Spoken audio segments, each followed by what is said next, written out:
తిరుపతి జిల్లా నాగలాపురంలోని టీటీడీ ఆధీనంలోని శ్రీ వేదనారాయణ స్వామి ఆలయంలో జరిగిన ఓ ఘటన సోషల్ మీడియాలో చర్చనీయాంశంగా మారింది.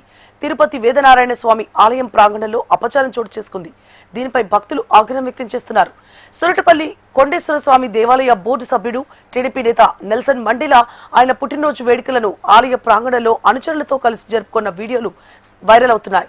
బాధ్యత గల బోర్డు సభ్యుడిగా ఉంటూ ఇవేం పనులని భక్తులు ప్రశ్నిస్తున్నారు. పుట్టినరోజు వేడుకలో 100 రూపాయల నోట్లను గాల్లో చెల్లుకోవడం వంటి దృశ్యాలు భక్తుల మనోభావాలను దెబ్బతీస్తున్నాయని, మండేలాపై చర్యలు తీసుకోవాలని ఆలయ అధికారులకు ఫిర్యాదు చేసినా పట్టించుకోలేదని భక్తులు ఆరోపిస్తున్నారు.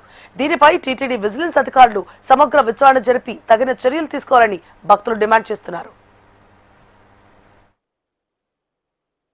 విజిలింగ్ వాళ్ళు వచ్చారు, వచ్చి ఎంక్వైరీ చేశారు. ఇక్కడ పేపర్ వాళ్ళంతా పిలిచి, పేపర్ వాళ్ళంతా అతని వల్లే జరిగేది, డ్యూటీకి సరిగా వచ్చేది లేదు, ఆయన తాగబోతూ ఆయనే తాగి వేసినారని పిల్లకాయలు చెప్పారని విజిలింగ్ ఆఫీసర్ దగ్గర అన్ని పేపర్ వాళ్ళు చెప్పారు.